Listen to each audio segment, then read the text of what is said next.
बिस्मिल्लाहिर्रहमानिर्रहीम। अस्सलाम वालेकुम नाज़रीन, मैं हूँ फैयाज़ राजा और आप देख रहे हैं आपका अपना यूट्यूब चैनल। दोस्तों, सियालकोट के इलाके PP 52 समड़ियाल के मामले पर नवाज शरीफ ने बेशर्मी और ढटाई के तमाम तर रिकॉर्ड तोड़ दिए हैं और वाज़ेह हो चुका कि PP 52 समड़ियाल में पाकिस्तान तहरीक इंसाफ ही इलेक्शन जीती। घर के भेदी की ऑडियो और वीडियो भी सामने आ गई और वो नवाज शरीफ जो कि आर्मी चीफ और चीफ जस्टिस की खुफिया रिकॉर्डिंग्स के हवाले से इल्ज़ाम की जद में है। तमाम तर मामलात को जोड़ा जा रहा है कि क्या समड़ियाल इलेक्शन के अंदर भी बराह रास्त नवाज शरीफ के अहकामात के ऊपर धांधली की गई और उसके बाद फिर नवाज शरीफ का लंदन फरार और वहाँ से समड़ियाल इलेक्शन के हवाले से बयान कुछ नए सवालात उठा रहा है। तफसीलात आपके सामने रखने से पहले, आपको खुफिया ऑडियो वीडियो रिकॉर्डिंग की तरफ ले जाने से पहले, शरीफ ख़ानदान का नेटवर्क जो कि चीफ जस्टिस और आर्मी चीफ की खुफिया ऑडियो रिकॉर्डिंग करता रहा और इसराइली टेक्नोलॉजी हासिल की इन्होंने बाकायदा तौर पर इस अमल के लिए भारत के साथ भी इनके ताल्लुकात, भारत और इसराइल के साथ खुफिया ताल्लुकात होने के बावजूद, चीफ जस्टिस और आर्मी चीफ की खुफिया रिकॉर्डिंग्स करने के बावजूद नवाज शरीफ को कैफरे किरदार तक क्यों नहीं पहुंचाया जा रहा, इसके ऊपर भी डालते हैं रोशनी और आपके सामने वो ऑडियो और वीडियो भी रखते हैं जिसमें बाकायदा तौर पर यह तस्लीम किया जा रहा है कि समड़ियाल इलेक्शन में लोगों ने नून लीग और पीपल्स पार्टी को नहीं बल्कि पाकिस्तान तहरीक इंसाफ को वोट दिए हैं। नवाज शरीफ का लंदन से बयान, मौसूफ कहते हैं कि लोग देख रहे हैं पंजाब में हालात दिन ब दिन बेहतर होते जा रहे हैं, शर्म आनी चाहिए नवाज शरीफ साहब को। मौसूफ कहते हैं शहबाज शरीफ और मरियम नवाज़ के अच्छे कामों की वजह से आवाम ने हमें वोट दिया है। ये बात उन्होंने लंदन में की। उनसे जब पूछा गया उनके मतलब के सहाफ़ियों की जानिब से तो मौसूफ ने कहा कि हम लोगों को रिलीफ दे रहे हैं, बड़े अच्छे काम कर रहे हैं, इसलिए जो है वो लोग हमें वोट दे रहे हैं। और एक ऐसा इलेक्शन PP 52 समड़ियाल का धांधली शुदा इलेक्शन, मुल्की और बैनुकामी सतह पर तस्लीम शुदा, उसके मुतल्लिक नवाज शरीफ इंतहाई ढटाई और बेशर्मी के साथ ये फरमा रहे हैं कि इसमें लोगों ने नवाज शरीफ और मरियम नवाज़ की कारकर्दगी की वजह से वोट दिए हैं। इसके साथ साथ जनाब जंग ग्रुप का इदारिया इंतहाई बेशर्मी और ढटाई की आला मिसाल, सियालकोट नून लीग की जीत। और यहाँ पर वो उन्होंने जनाब लिखा जंग का इदारिया जो कि बाकायदा तौर पर लगता इस तरह है कि पाकिस्तान के ताकतवर हलकों और नून लीग की जानिब से लिखवाया गया। कहते हैं जनाब कि क्योंकि पंजाब को अदम इस्तेकाम से दो चार कराया गया गुज़श्ता पंजाब साला दौर में 5 साला दौर में, और इस तनाजुर में 15 माह की मरियम नवाज़ की कारकर्दगी का ये एक कामयाब टेस्ट केस साबित हुआ है जिसमें हल्के के अवाम ने फरवरी 2024 के इलेक्शन में नून लीग की कारकर्दगी पर मोहर तस्दीक सब्त कर दी। ये जंग ग्रुप का आज का इडारिया है, यानी जंग ग्रुप और नवाज शरीफ दोनों ढटाई और बेशर्मी की तमाम तरहदें पार कर चुके हैं। और यही जंग ग्रुप क्या लिखता है आर्मी चीफ और चीफ जस्टिस की खुफिया रिकॉर्डिंग्स करने के हवाले से नवाज शरीफ ने जो इसराइल से टेक्नोलॉजी हासिल की वो भी आपके सामने रखते हैं कि जनाब एक तरफ तो जंग ग्रुप का ये इंकशाफ करना कि नवाज शरीफ ने इसराइल से खुफिया टेक्नोलॉजी हासिल की और आर्मी चीफ और चीफ जस्टिस की खुफिया रिकॉर्डिंग्स की, और दूसरी जानिब जनाब उसी नवाज शरीफ और उन्हीं ताकतवर हलकों के कहने पर अब ये जनाब झूठे इदारिये जो है वो नवाज शरीफ के हक़ में, नून लीग के हक़ में और इमरान खान और पाकिस्तान तहरीक इंसाफ के ख़िलाफ़ लिख रहा है। लेकिन आगे बढ़ने से पहले सबसे पहले मैं घर के भेदी, जी हाँ, पाकिस्तान पीपल्स पार्टी जो कि बाकायदा तौर पर इन इलेक्शन के अंदर जनाब नून लीग की जो है वो इत्तेहादी है, और उनके साथ क्या हुआ इन इलेक्शन के अंदर, नदीम अफजल चंद साहब की ऑडियो वीडियो बड़ी तेज़ी के साथ वायरल हो रही है। पहले हम आपके सामने ये रखते हैं, उसके बाद फिर हम आपके सामने नवाज शरीफ के करतूत रखते हैं। सुनिए जरा गौर से। मैं तस्लीम करता हूँ कि लोगों ने हमें वोट नहीं दिए। समड़ियाल की बात क्यों नहीं दिए? हाँ। नून लीग का साथ देने की वजह से नहीं दिए, ये हकीकत है। सुनिए जरा। बिल्कुल उन्होंने लोगों ने वोट नहीं दिए, ना हमें दिए ना नून लीग को दिए। सुनिए, ये हकीकत है। क्योंकि जब हम जाते थे देहाती लोगों में, वो गंदम का फसल हमें दिखाते थे कि जाओ हमारे घर में 1900 में मेरी गंदम बिक रही है, तो आप जवाब दे हम कहते थे हम हुकूमत के इत्तेहादी नहीं है, हम हुकूमत में नहीं कहते, नहीं आप बैठे हुए हैं हुकूमत के साथ, यहाँ तो उनके खिलाफ बोलें यहाँ उनके आके में बोलें। हमारी अंदर एक कंफ्यूजन थी लोकल लेवल पे, क्योंकि हमने सिस्टम को भी बचाना है, सिस्टम को बचाने की कंफ्यूजन, हमारे बयानिए की कंफ्यूजन जी, क्योंकि नून लीग का जो नून लीग के सलाम भी लेता है पब्लिक उसको वोट नहीं देती। हमने तो उनको हुकूमत बना के दी है, उनका वजीर आजम बनाया है, और जो आज बातें करते हैं जो वजीर है वो भी हमारे वोटों से हैं, जो हमें ताने देते हैं। यकीनन अवाम ने हमें रिजेक्ट किया है, लेकिन पंजाबी च कहंदे ना चंगियां दे लड़ लगे मेरी जोड़ी च फुल पै, बैड़ियां दे लड़ लगे अगले भी डुल गए। हम नून लीग के लड़ लगे हैं तो यकीन जानिए लोगों ने हमारे अगले फूल भी ले लिए जी। तुहाडे कोल अगले फुल भी कोई नहीं सुने, वो मुख्तारिया वड़ जानी दिया। इमरान खान फिर आ रहे ही, ऐसा ही कहना चाहिए जनाब नदीम अफजल चंद साहब आपको इस मरतबा। और घर के भेदी ने लंका ढा दी, वाज़े कर दिया, साफ साफ बता दिया कि समड़ियाल PP 52 के इलेक्शन में ना ही नून लीग को और ना ही पीपल्स पार्टी को वोट मिले हैं। लोगों ने पाकिस्तान तहरीक इंसाफ और इमरान खान को वोट दिए हैं। ये है ग्राउंड की सूरत हाल। और दूसरी जानिब नाम नहाद आज़ाद सहाफ़ती ग्रुप जंग ग्रुप ने आज का इदारिया लिख कर बेशर्मी और ढटाई की तमाम तर हदें पार कर दी हैं नवाज शरीफ के साथ मिलकर। और नवाज शरीफ का बयान के शहबाज शरीफ और मरीम नवाज़ की कारकर्दगी के हवाले से हमें वोट मिल रहे हैं, वो जंग जो आज ताकतवर हलकों के कहने के ऊपर नून लीग के हक़ में इदारिये लिख रहा है, इमरान खान साहब और पाकिस्तान तहरीक इंसाफ के ख़िलाफ़ झूठा, घटिया, बेबुनियाद और गलीज़ प्रोपेगेंडा कर रहा है, वो इस किताब के मुताबिक जंग रोज़नामा जंग 19 नवंबर 1999 की अशात में क्या कहता है मैं आपके सामने रखता हूँ। ये किताब है रंगीला वज़ीर-ए-आज़म अमजद हुसैन साहब की, सफ़ा नंबर 193 है इस किताब का। और नाम नहाद आज़ाद सहाफ़ती ग्रुप जंग जो इमरान खान के बुक्स का शिकार है, झूठे इदारिये लिख रहा है, वो जंग 19 नवंबर 1999 को क्या लिखता है।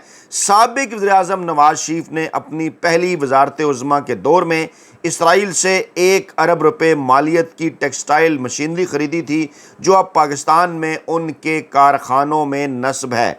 नवाज शरीफ ख़ानदान के इसराइली हुकूमत के साथ खुफिया ताल्लुकात गुज़श्ता 10 साल से मौजूद हैं। नई दिल्ली में मुतय्यन इसराइल के सफ़ीर इब्राहिम यहूदा ने इंकशाफ किया कि नवाज शरीफ के छोटे भाई शहबाज शरीफ ने 1993 में कम से कम 4 मरतबा इसराइल का जाली दस्तावेज़ात के ज़रिए खुफिया दौरा किया और टेक्सटाइल मशीनरी का सौदा करने के अलावा रायविंड के अपने ज़री फार्म के लिए इसराइली टेक्नोलॉजी हासिल की। शहबाज शरीफ ने इसराइल के 3 दौरों में 7 स्पिनिंग यूनिट्स का सौदा किया। बाद अज़ां ये मशीनरी जिसकी LC लंदन में खोली गई, कब्रस लाई गई, यहाँ इसकी बरामद कुनिंदा कंपनी का नाम तब्दील किया गया और फिर बहरी रास्ते से ये मशीनरी पाकिस्तान लाई गई। इसी दौरान शहबाज शरीफ और शरीफ ख़ानदान के एक नौजवान ने इसराइली इलाके अक्कू का दौरा किया जहाँ यहूदियों ने बागात लगाकर दुनिया का बेहतरीन फल पैदा किया है। इस दौरे में उन्होंने रायविंड के ज़री फार्म के लिए इसराइल की ज़री टेक्नोलॉजी हासिल की। आगे चलकर खौफनाक तरीन इंकशाफ जंग अखबार लिखता है, मालूम हुआ है कि माज़ूल वज़ीर-ए-आज़म ने जासूसी का निजी निज़ाम कायम करने के लिए इंतहाई जदीद तरीन आलात भी इसराइल से हासिल किए थे जिनके ज़रिए न सिर्फ एक जगह बैठ कर मुल्क के किसी भी हिस्से में हो रही टेलीफोनिक गुफ्तगू को सुना जा सकता है, बल्कि ख़ानदान के कारिंदे दूर जगहों पर बैठ कर किसी ख़ास कमरे में हो रही गुफ्तगू को भी तार का निज़ाम कायम किए बग़ैर सुनने की सलाहियत हासिल कर चुके थे। ये किताब बताती है कि नवाज शरीफ ने खुफिया ऑडियो वीडियो रिकॉर्डिंग सुनने के लिए, कॉल्स टेप करने के लिए टेक्नोलॉजी इसराइल से हासिल की। और फिर यही किताब बताती है टेलीफोन टेप करने का शौक़, सफ़ा नंबर 155। और किताब बताती है कि नवाज शरीफ हुकूमत की जानिब से इस्लामाबाद के 1 दर्जन से ज़ायद साफ़ियों के टेलीफोन टेप किए जाते थे। आगे इनके नाम है। उसके बाद इनके अंदर सिर्फ यही नहीं शामिल बल्कि आगे चलकर ये लिखते हैं कि जनाब इसके अंदर जो है वो इसी हुकूमत के एक वज़ीर आला यकीनन शहबाज शरीफ की जानिब ज़िक्र है और आला हुकाम ने PTCL को भी ज़ाती मफाद के लिए इस्तेमाल किया और chairman PTCL Naseem Mirza secretary telecommunication Akram Sheikh, director general intelligence bureau colonel Iqbal Niazi ने बाज़ गैर मुल्की और मुल्की कंपनियों के साथ करोड़ों अमरीकी डॉलर के मशकूक मुआहदे भी किए और साबिक DGIB कर्नल इकबाल नियाजी के हुक्म पर PTCL के सेक्शन SCDO नूरुद्दीन बोगाई की सरबराही में गुफ्तगू रिकॉर्ड करने का ये काम होता रहा, जिसमें न सिर्फ सहाफ़ियों की गुफ्तगू टेप की जाती रही बल्कि जजों, अपोजिशन रहनुमाओं, हुकूमती वज़ीरों और आर्मी के आला अफसरों की गुफ्तगू भी टेप की जाती रही। और दूसरी जानिब ISI के साबिक सरबराह लेफ्टिनेंट जनरल ज़ियाउद्दीन की निगरानी में सियासतदानों, सहाफ़ियों, जजों, आर्मी चीफ, कोर कमांडरों और बाज़ महकमों के सरबराहों की गुफ्तगू भी टेप होती रही और रोज़ाना की बुनियाद पर ये टेपें नवाज शरीफ को सुनवाई जाती रहीं। यहीं पर बस नहीं होता, आगे चलकर इसी किताब के सफ़ा नंबर 147 पे लिखा है कि जनाब फ़ौज के ख़िलाफ़ मज़ामीन शाया करवा कर उनको बड़ी तादाद में सरकारी ख़र्च पर ख़रीद कर मुफ्त तकसीम करने और भिजवाने के लिए भी बाकायदा इंतज़ाम था। सिर्फ एक डाइजेस्ट में जिसमें फ़ौज के ख़िलाफ़ रिपोर्ट शाया हुई, इसके एडिटर से 2 लाख रसाले ख़रीद कर मुफ्त तकसीम करके 25 लाख रुपए की खतीर रकम उस वक्त 1999 में, आज से 26 साल पहले, खतीर रकम से नवाजा गया। सुर्ख सर वाले मज़कूरा एडिटर अल्ताफ़ कुरैशी, उर्दू डाइजेस्ट की तरफ इशारा है, उन्होंने कारगिल के मौजू पर कई साथ लेकर हक़ नमक अदा किया। दूसरे अखबारात में भी चीज़ों को छापा। साफ़ियों का सईद मेहदी है, कोई ऐसा शहर नहीं जिसमें प्लाट ना हो, और इतना चालाक है कि जो ही प्लाट मिलता है दाम खड़े कर लेता है ताकि फिंगरप्रिंट नज़र ना आए बेचकर। आगे चलकर लिखता है, ये किताब लिखती है कि साबिक चेयरमैन PTV परवेज़ रशीद को पाक फ़ौज के ख़िलाफ़ मुख्तलिफ़ कालम नगारों से कालम लिखवाने और एक इश्तिहारी मुहिम तैयार करवाने के लिए वफाकी हुकूमत की तरफ से 17 लाख रुपए दिए गए। जो ही ये ज़ेर कसीर परवेज़ रशीद के हाथ लगा, मुल्की अखबारात में मुख्तलिफ़ कालम नगारों ने पाक फ़ौज के बाकायदा लत्ते लिए। ये सिलसिला यहाँ पर ख़त्म नहीं हुआ, बल्कि साबिक हुक्मरानों ने अमरीकी सदर बिल क्लिंटन और वाजपेयी पर यह साबित करने के लिए कि कारगिल इशू में उनकी राय या मर्ज़ी शामिल नहीं थी, ये सब कुछ फ़ौज ने उनको बगैर बताए किया। अपने ही मुल्क की फ़ौज के ख़िलाफ़ गैर मुल्की अखबार में रोग आर्मी यानी बदमाश आर्मी के इश्तिहारात छपवा दिए। इस इश्तिहार से दुनिया भर में पाकिस्तानी फ़ौज की तज़हीक हुई और सिलसिला जनाब यहीं पर नहीं रुका। मज़ीद अगर जनाब मैं आपको लेकर आगे बढ़ूँ तो मैं आपको वो इश्तिहार भी दिखा देता हूँ। ये जनाब रोग आर्मी का इश्तिहार है। आए दिन अमेरिका, बरतानिया के दौरे ऐसे ही नहीं किए जाते, इसराइल और भारत से पींगें ऐसे ही नहीं बढ़ाई जाती नून लीग और नवाज शरीफ की तरफ से। ये इश्तिहार भी देख लें। और यही किताब बताती है कि जनाब जब जो है वो नवाज शरीफ साहब की हुकूमत को ख़त्म किया गया जनरल परवेज़ मुशर्रफ की जानिब से, तो उस वक्त बावसूख ज़राए के मुताबिक आखिरी कार्ड के दौर पर नवाज शरीफ ने वाजपेयी को हार्ट लाइन पर कॉल की थी, जिसका दौरानिया कोई 1 मिनट 13 सेकंड था। गुफ्तगू क्या हुई? नवाज शरीफ ने कहा, वाजपेयी साहब मैं नवाज शरीफ बोल रहा हूँ। वाजपेयी ने पूछा, आप बड़े घबराए हुए लग रहे हैं, जिस पर नवाज शरीफ ने कहा कि मैंने अपने आर्मी चीफ को बरतरफ कर दिया है, लेकिन फ़ौज इस पर अमल दरामद रोक रही है, आप फ़ौरन पाकिस्तान पर हमला कर दें। नवाज शरीफ ने वाजपेयी को पाकिस्तान पर हमले की दावत दी थी। खुफिया नेटवर्क चला रहे थे, शरीफ माफिया का खुफिया नेटवर्क इस किताब ने बेनकाब किया है। आर्मी चीफ और चीफ जस्टिस की खुफिया रिकॉर्डिंग्स कर रहे थे। वही नवाज शरीफ उस पर आज फिर एक बार इल्ज़ामात लग रहे हैं। इस इलेक्शन में धांधली के हवाले से भी सवालात उठ रहे हैं कि जनाब जब पूरी कौम ये बात कर रही है, पीपल्स पार्टी ये तस्लीम कर रही है कि वोट नहीं डले, तो मौसूफ कहते हैं कि हमें वोट डले हैं शहबाज शरीफ और मरीम नवाज़ की कारकर्दगी की वजह से, और मौसूफ कहते हैं कि पंजाब के हालात हमें बेहतर करने पर वोट मिले हैं। ये है जनाब उस नवाज शरीफ का असल चेहरा, जो कि वाजपेयी को कह रहे हैं कि पाकिस्तान पर हमला कर दें। वाजपेयी कहते हैं कम से कम 1.5 घंटा दरकार है। अभी ये जुमला कहा जा रहा था कि फ़ौज के कमांडोज पहुंच गए, और फिर आगे चलकर लिखा है कि यह बात कितनी हैरान कौन है कि ISI के साबिक सरबराह लेफ्टिनेंट जनरल ज़ियाउद्दीन एक तरफ तो नवाज शरीफ के कहने पर जो है वो कोर कमांडरों, आला फ़ौजी अफसरों, आर्मी चीफ, जजों, वज़ीरों, मशीरों सब की टेलीफोन टेप कर रहे थे, साफ़ियों के टेलीफोन टेप कर रहे थे, लेकिन दूसरी तरफ उनको नवाज शरीफ पर भी एतमाद नहीं था, जिसकी वजह से वो उनके टेलीफोन भी टेप करवा रहे थे। और ये जो गुफ्तगू 12 अक्टूबर को हुई नवाज शरीफ की वाजपेयी के साथ, ये गुफ्तगू भी टेप हो गई इस किताब के मुताबिक। और हैरान कौन बात यह है कि ये कैसेट इंतहाई पुरसार तरीके से गायब हो गई, जिस पर इस गुफ्तगू को टेप करने वाले ISI کے سابق سربراہ لیفٹیننٹ ضیاء الدین کے ایک چہیتے آفیسر بے حد پریشان ہیں، کیونکہ یہ ایک ایسی کیسٹ ہے جو نواز شریف کے لیے موت کا پروانہ بن سکتی ہے، اور اس کے منظر پر آنے کے بعد نواز شریف کے لیے بچاؤ کا کوئی راستہ نہیں رہے گا۔